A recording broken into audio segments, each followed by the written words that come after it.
The wound on her face is not the mystery. The mystery is why it was never supposed to be found. 3,300 years ago, a woman died. We don't know exactly when. We don't know where they buried her. We don't know who gave the order. What we do know is this: she was, at the peak of her power, the most influential woman on the face of the earth. And the people who came after her spent decades systematically removing every trace that she had ever existed. They chiseled her name off stone. They sealed her image behind fresh plaster. They struck her from the king lists, from the temples, from the sacred walls where Egyptian rulers lived forever. And they nearly succeeded. Nearly. Because they could not erase everything. Hidden inside the hieroglyphs they left behind, in the diplomatic letters they didn't think anyone would read 3 millennia later, in the grammar of a name carved onto a co-regency inscription, and in the shattered bones of a mummy nobody could identify for over 100 years, the truth was still there, waiting. And what those hieroglyphs expose is not just how Nefertiti died, it is a cover-up so precise, so coordinated, so total, that it raises a question that is deeply uncomfortable for anyone who trusts an official record. If they could erase a queen this thoroughly, what else did they edit? Let's start with what the hieroglyphs are actually telling us, because the official story has always been comfortable with a simple answer. She died, probably around year 12 of Akhenaten's reign, probably of disease, and her tomb just hasn't been found yet. Neat, tidy, case closed. But that explanation requires you to ignore what is carved in plain sight. Nefertiti's name in hieroglyphs was not just a name. It was a title and a declaration. Nefertiti, the beautiful one, has come, and for the first 12 years of Akhenaten's reign, roughly 1353 to 1341 BC, that name is everywhere. She appears on temple walls from Karnak to Amarna almost twice as often as the pharaoh himself, by some estimates. She is shown in the smiting pose, arm raised, weapon ready, gripping an enemy by the hair, a tableau so sacred that for 3,000 years of Egyptian civilization, it was reserved exclusively for kings. Not queens, kings. The hieroglyphs don't just show her beside power, they place her inside it. And then, in the space of a single year, the name stops. No final inscription, no death announcement, no tomb dedication. For one of the most documented individuals of the entire Bronze Age, the ending is a blank wall. And blank walls in Egypt are not accidents, they are decisions. Now, the mainstream reading has always leaned on one explanation above all others: plague. And this is where the hieroglyphs and diplomatic records start doing something interesting, because the evidence for an epidemic is real. Buried in the Amarna letters, the cuneiform correspondence between Egypt and its neighbors in the ancient Near East, there are references to a pestilence moving through the region in exactly this period. Scholars have connected these to what is sometimes called the Hittite Plague, a documented epidemic that swept across multiple kingdoms in the mid-14th century BC. The records show it. The death toll inside the Amarna royal family in these years is striking. Daughters, secondary wives, members of the inner court disappear from the inscriptions one after another in a compressed window of time. So the plague explanation is not invented. It is grounded in actual evidence. But here's what that explanation cannot account for. And this is where the hieroglyphs become uncomfortable. If Nefertiti died of disease alongside half the court, she would still have received a royal burial. Egyptian queens of her stature, let alone a woman shown wearing the flat-topped Khepresh-style crown, a woman whose image guarded the sarcophagus of the pharaoh himself in place of the traditional goddesses, would have been interred with the full weight of the state behind her. Tons of grave goods. A rock-cut tomb in the Valley of the Queens or beyond. Walls covered floor to ceiling with her name, repeated thousands of times. Because to the Egyptians, the repetition of a name in stone was not decoration. It was the mechanism of eternal life. You erase the name, you kill the soul permanently. We have almost none of it. And that gap is not an archaeological accident, it is a message. But here is where it gets really interesting, because there is a second piece of evidence carved in stone that the mainstream version struggles to absorb. Right at the moment Nefertiti's name vanishes from the record, a new name appears at the top of the Egyptian power structure. A co-regent ruling beside Akhenaten or immediately after him. The name is Neferraten. And hidden inside the grammar of the hieroglyphs used for this ruler, the specific feminine word endings, the way the cartouche is constructed is a detail scholars spent decades arguing over. This new pharaoh was a woman. A female king sitting on the throne of Egypt, appearing in the inscriptions at the exact moment that the name Nefertiti disappears. Now, for years, the comfortable reading was that these were two separate people, Nefertiti, who died, and this mysterious female ruler who appeared. But look at what the hieroglyphs actually show. Nefertiti was a name Nefertiti had used earlier in her own royal titulary. It was not a borrowed identity. It was already hers. One of several names she carried as part of her full royal title during the Amarna period. So, the question the inscription raises and does not answer is this. Did a woman who was the most powerful queen in Egypt simply shed one name and pick up another? Did she not disappear from the record but change the name she was recorded under? The theory that follows from this is not fringe. Some of the most respected voices in the field have argued it seriously. Nefertiti did not die in year 12. She was elevated. She stepped out of the role of great royal wife and stepped into the role of Pharaoh. She was ruling Egypt, either beside her dying husband or alone after his death, under a name she had always owned. The blank page was never blank. We were reading it under the wrong heading. And if that is true, then her disappearance was not a death, it was a promotion. And then, something else removed her. Consider what she had done by that point. She and Akhenaten had not simply changed religious policy. They had attempted to dismantle a power structure that had stood for over 1,000 years. The priesthood of Amun, centered at Thebes, had accumulated wealth, land, grain, and political influence that in some estimates rivaled the crown itself. Akhenaten shut them down. He closed the temples, cut off the offerings, moved the entire royal court into the desert to a city built from nothing, the place we now call Amarna, on ground where no old god had any prior claim. Nefertiti was not a bystander to this. The hieroglyphs show her as a driving force, and the people she made enemies of did not forget. When Akhenaten died and the revolution collapsed, the backlash was total and systematic. This is documented. The priests of Amun returned to power. Amarna was abandoned. The gods were restored. And then came the erasure campaign that the hieroglyphs themselves record, because you can see it on the walls, the chiseled gaps where names used to be, the smoothed over patches where faces were cut away, the blank cartouches where rulers' identities were deliberately destroyed. Akhenaten himself was struck from the official king lists. In later records, he is referred to only as the enemy, or that criminal of Akhenaten. An entire chapter of Egypt's history was deleted by the people who rewrote it. Nefertiti was caught in that deletion. But the hieroglyphs make something else clear about the timing. The erasure of her name was not random collateral damage. It was targeted. She had been the public face of the heresy. She had been shown, in sacred stone, doing things no queen had ever been shown doing. She was dangerous as a memory. And so the people who took power next, insiders, members of the very court that had served under her and Akhenaten, went to work, not just on her image, but on her resting place. If she had a tomb, they would have known where it was. And if they wanted her gone from eternity, not just from the present, they knew exactly what to do. And here's where it gets uncomfortable. Because tucked into a borrowed tomb in the Valley of the Kings is a piece of physical evidence that nobody has ever fully explained away. In 1898, the archaeologist Victor Loret opened a tomb cataloged as KV35, originally built for the pharaoh Amenhotep II. Inside a sealed side chamber, he found 3 mummies laid out on the bare floor, unwrapped, unidentified, stripped of every marker of status. One was an older woman, one was a young boy, and one was a woman who became one of the great forensic puzzles in all of Egyptology. They called her the Younger Lady. She had a wound on the left side of her jaw, deep, structural, the kind of damage that forensic researchers have argued reflects a blow delivered to living tissue rather than the rough handling of tomb robbers on a desiccated corpse.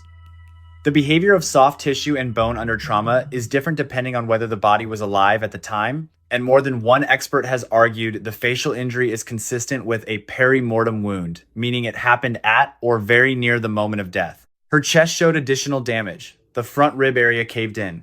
One arm appeared broken. This was not a body that had aged peacefully into death. And the pose. Even after the damage, researchers noticed that her arrangement showed signs of deliberate care, one arm positioned in a way associated with royal burial. Someone had treated her with the reverence reserved for a ruler. And then someone else had stripped that care away, removed her wrappings, pulled out her name, and left her on the floor of a side room in a tomb that was not even hers. For the Egyptians, this was a specific kind of violence. Erasure of a name was not symbolic. It was the mechanism by which a person was destroyed in the afterlife. To die without your name on the walls, without your image preserved, without the formulas that guided the soul that was the second death, permanent, unreachable. Whoever put that woman on the floor of KV35 without her identity was not just disposing of a body. They were trying to end her twice. In 2003, the British Egyptologist Joanne Fletcher argued publicly that the younger lady was Nefertiti, pointing to the shaved head, the impression left by a tight royal headband, fragments of a Nubian-style wig of the kind associated with Nefertiti's iconography, and a doubled ear piercing linked to high royalty. The era matched, the status markers matched, the violence matched. The erasure matched. The case drew serious attention. Then, in 2010, a major DNA study of the royal mummies complicated the picture significantly. The study, led by Egyptian authorities and published in the Journal of the American Medical Association, identified the younger lady as the biological mother of Tutankhamun and established that she was a full biological sister of the individual in tomb KV55, widely believed to be Akhenaten. That would make her a daughter of Amenhotep III, not a woman who married into the royal family. And Nefertiti, in hundreds of inscriptions, is never once given the title king's daughter. If she were the daughter of a pharaoh, that title would have been carved everywhere. It is not. So the mainstream reading shifted. The younger lady is likely a different royal woman. A sister wife of Akhenaten, and Nefertiti's body remains unaccounted for. But here's the honest position the data actually supports. The Amarna royal family was built on generations of close intermarriage siblings, half-siblings, cousins, parents, and children, to a degree that makes genetic interpretation genuinely difficult. The DNA tells us the mummies are deeply related. Untangling exactly which generation, which branch, which title belongs to which individual, using genetics alone in a family. This inbred is not the clean exercise the 2010 headlines suggested. A significant minority of credible researchers have pushed back on the interpretation, not the data, but the reading of the relationships. The title problem is real and serious. The case against the younger lady being Nefertiti is strong.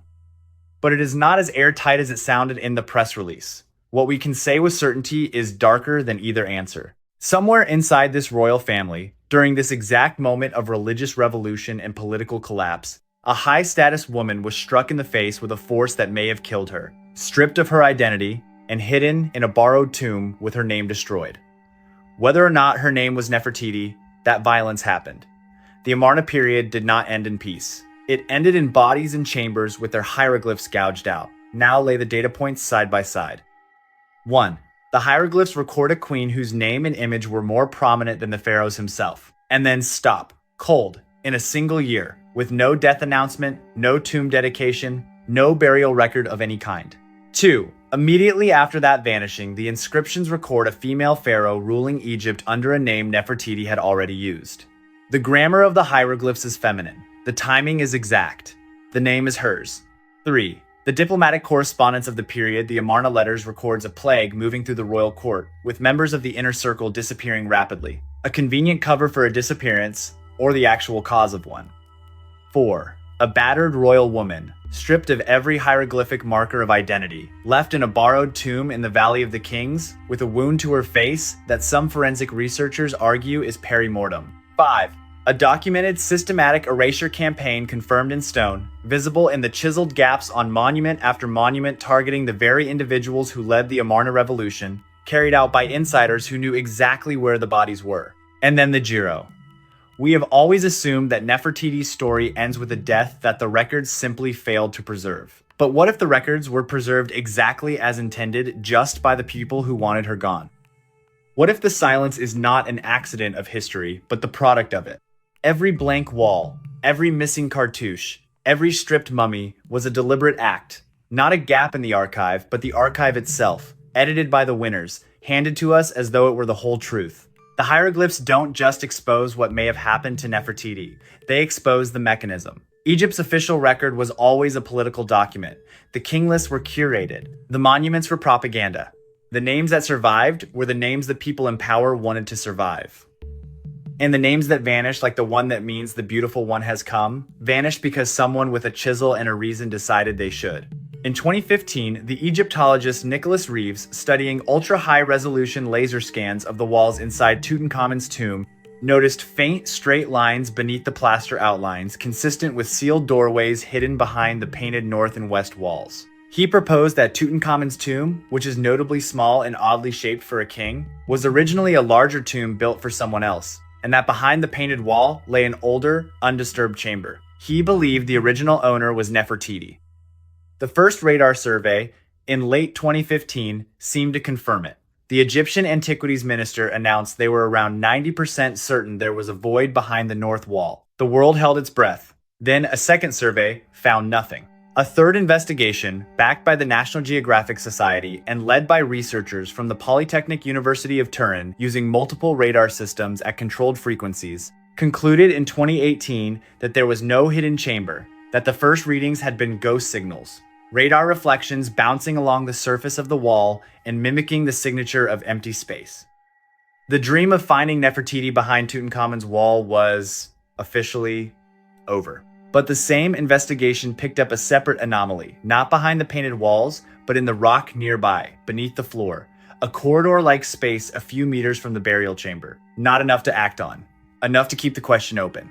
And the one test that would settle it permanently, physical excavation, is almost certainly never going to be authorized. No government breaks into the most famous tomb in the world to chase a radar shadow. And that pattern, the promising lead, the door that closes, the answer that raises 3 more questions, is itself a kind of data.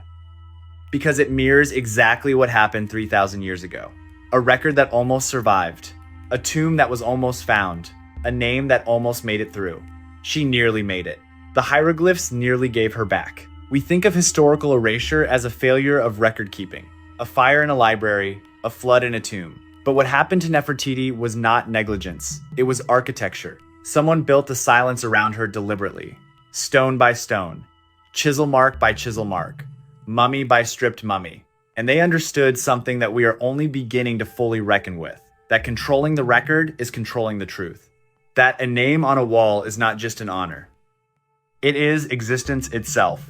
Erase the name, and in a civilization that believed in the literal, physical permanence of inscribed language, you erase the person from every timeline that matters. If they could do that to the most powerful woman in Egypt, a woman whose face was carved into more stone than almost any ruler in the ancient world, they could do it to anyone. And they could do it so thoroughly that 120 years of modern archaeology, DNA science, radar technology, and forensic analysis has still not found her. The bust in Berlin will keep looking out from behind the glass. That elegant neck, that perfect symmetry, the one missing eye staring at nothing. The most recognized face of the ancient world, attached to a woman we cannot account for in death, and somewhere beneath the limestone hills of the Valley of the Kings, or behind a wall that a radar beam read wrong, or in an unmarked chamber that the people who sealed it never wanted opened, the rest of the record is still there, still sealed. Still written in a script that the winners of the Amarna War spent a generation trying to make unreadable. They didn't finish the job. The hieroglyphs got out. And the question they leave us with is not just who killed Nefertiti. It is this. If one of the most powerful rulers of the ancient world could be erased this completely, how many others were? How much of what we call history is actually the version that survived a chisel? That question doesn't stop with Egypt. And the next investigation on this channel picks up exactly where this one goes cold. Another civilization. Another set of official records that don't quite match what's carved in the stone. It's already waiting for you.